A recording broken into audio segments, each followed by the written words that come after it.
Freemasons. Today we're talking about Freemasons and the Jews. Why? What is the uppity? How you say bourgeoisie class? Go ahead. What's it called? Everything is just flooding down. Like, it was so easy to just sit there and put it and record, and everything it's like flooding back of just how hard it was the past.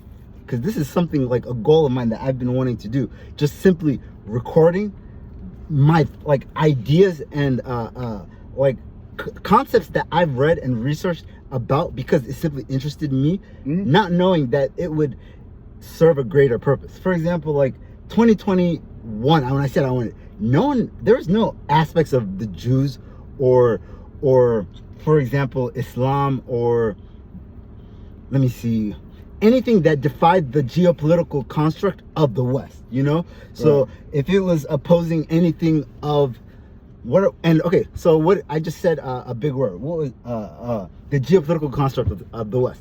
Okay. That consists of a construct is something that's created. Okay, so the West in its current state and form was created in the massive revolutions of the 20th century. So the big first one is World War I and World War II.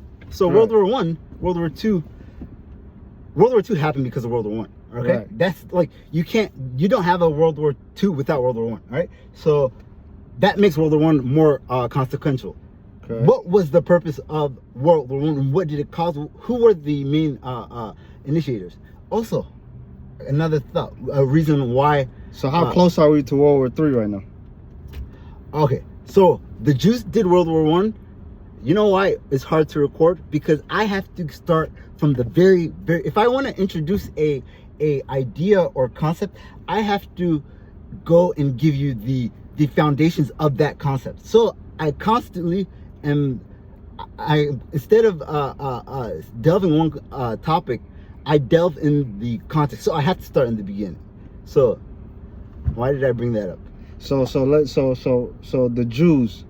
So what you're saying is they are behind everything. They are behind everything, and they are behind the power structure in America. Yes. How? So okay.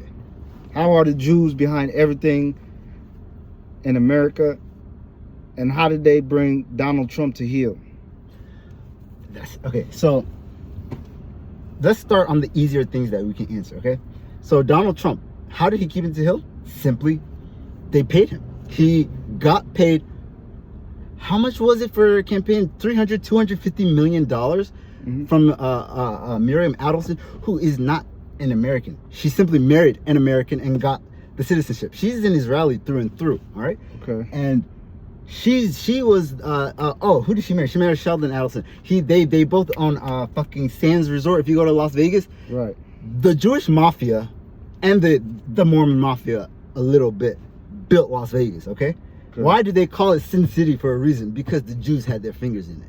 Okay, so enough on the aspect of the money coming from gambling. Okay, this is an insidious aspect of the Jews. I have a love-hate in relationship with the Jews. Okay, because you have to admire their chutzpah. Okay, and chutzpah is a Hebrew word. It means audacity. Like they have the audacity to, it's like you can have the audacity to dream big, or to take the whole world to hell with you. Okay. But bring me back on track. What was I saying? So how did they bring Donald Trump to heel? That was the question. All right, yeah. So Miriam Adelson already paid him $250 million. Donald Trump, look at his history. Okay, who was his mentor and trainer? Roy Cohn. If you go and look at who Roy Cohn was, and not even the fact that they say he's the greatest Jewish president. He's the first Jewish president. I don't. That's more a gimmick, because they said that with Biden a couple years ago.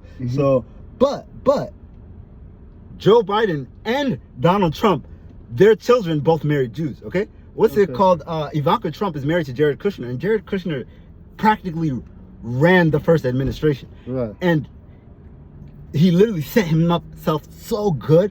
Like he got and this is where the Arabs have to take note. Okay, how is Jared Kushner able to go to Saudi Arabia and the UAE and basically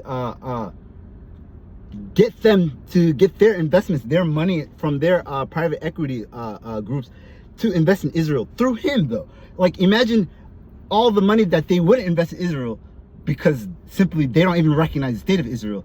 But Jared Kushner, he goes over there because he controlled the foreign policy at the time. Right. He, goes over there and be like, all right, like, you want more weapons to bomb the Houthis, which we somehow, one of video that I really want to make is like I have a list of video idea topics and like synopsises of ideas that I want to produce, is the assassination of King Faisal in 1975. Probably one of the like biggest what ifs. You ever heard of King Faisal?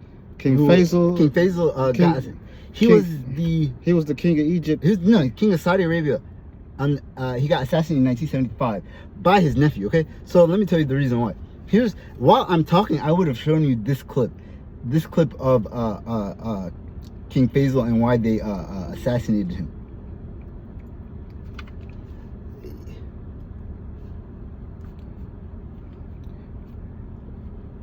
Why'd they assassinate King Was Faisal? Assassinated.